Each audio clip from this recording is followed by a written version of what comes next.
બોટાદ જિલ્લાના બરવાળા તાલુકામાં વરસાદની શરૂઆત થઈ। બરવાળા શહેર અને આસપાસના ગ્રામ્ય વિસ્તારોમાં વરસાદ વરસ્યો। ભારે વરસાદથી બરવાળાની મુખ્ય બજારમાં પાણી ફરી વળ્યા છે।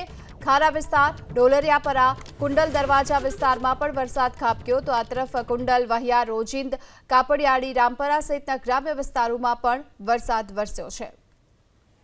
વધુ વિગતો મેળવીએ સંવાદદાતા મહિપાલ આપણી સાથે જોડાઈ ચૂક્યા છે। મહિપાલ, શું વિગતો છે વરસાદને લઈ? ગીતા, વરસાદના પ્રથમ રાઉન્ડ બાદ જે પ્રમાણે હવામાન ખાતાની આગાહી મુજબ બોટાદ જિલ્લાના અનેક વિસ્તારોની અંદર વહેલી સવારથી વાદળછાયું વાતાવરણ હતું। તો ત્યારબાદ બપોરના સમયે બરવાળા વિસ્તારના ગ્રામ્ય વિસ્તાર હોય કે શહેરી વિસ્તાર હોય ત્યાં કઈ વરસાદ શરૂ થયો છે। બરવાળા શહેરની જો વાત કરવામાં આવે તો બરવાળા શહેરના અનેક એવા વિસ્તાર, ખારા વિસ્તાર હોય, ઢોલરિયાપરા હોય, કુંડળ દરવાજા હોય કે બોટાદના મુખ્ય માર્ગ હોય, તમામ રોડ પર વરસાદી માહોલ છે। તો બરવાળા તાલુકાના ગ્રામ્ય વિસ્તારમાં પણ કુંડળ, વહિયા, રોજિંદ, કાપડિયાળી, રામપરા સહિતના તમામ વિસ્તારમાં વરસાદી માહોલ છે। વરસાદના કારણે મુખ્ય જે બજારો છે તેમાં રોડ પર પાણી ફરી વળ્યા છે। ચોક્કસથી જે પ્રમાણે પ્રથમ વરસાદ અને ત્યારબાદ લાંબા વિરામ બાદ તડકો ગરમીના લીધે પણ લોકો ક્યાંક ને ક્યાંક ફરી વરસાદની રાહ જોઈ હતા।